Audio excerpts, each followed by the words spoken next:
सर्वांना जोहार, जय आदिवासी, नमस्ते। बदलापूर येथे जी घटना घडली, 4 वर्षीय चिमुकलीवर बलात्कार करून जे काय मॅटर घडलं, आज पुरं महाराष्ट्र हादरून गेलेला आहे। आज माझ्या आया बहिण्या सिक्युअर आणि सेफ आहे का? जी 4 वर्षाच्या मुलीवर चिमुकलीवर बलात्कार करून ज्या नराधामाने हे कृत्य केलंय, अशा नराधामाला भर चौकामध्ये फाशी द्यावी।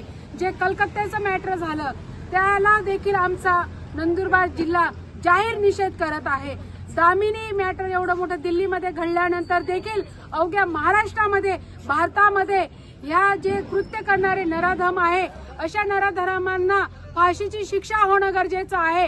कारण की ज्या वेळेस असे कृत्य करतील त्यावेळेस जो करणारा व्यक्ती असेल तो 17दा विचार करेल का आम्ही हे कृत्य करावं का नाही करावं। अहो, आज माझ्या आया बहिण्या सिक्युअर आणि सेफ आहे का? पहिले या सरकारला जवाब विचारते मी का तुम्ही कडक शासन का नाही करत आहे? ज्या मुलींवर बलात्कार होऊ राहिलेले, ज्या गोष्टीवरती आम्ही आंदोलनाला उतरलेलो आहोत, आज नंदुरबार जिल्ह्याच्या वतीने व आदिवासी समस्त समुदायाच्या वतीने बदलापूरच्या मॅटरला आम्ही जाहीर निषेध करत आहोत व पाठिंबा देत आहोत। आज हे वादळ थांबणार नाही, पेटणार आहे। सर्वांना जोहार, जय महाराष्ट्र, जय हिंद, जय आदिवासी।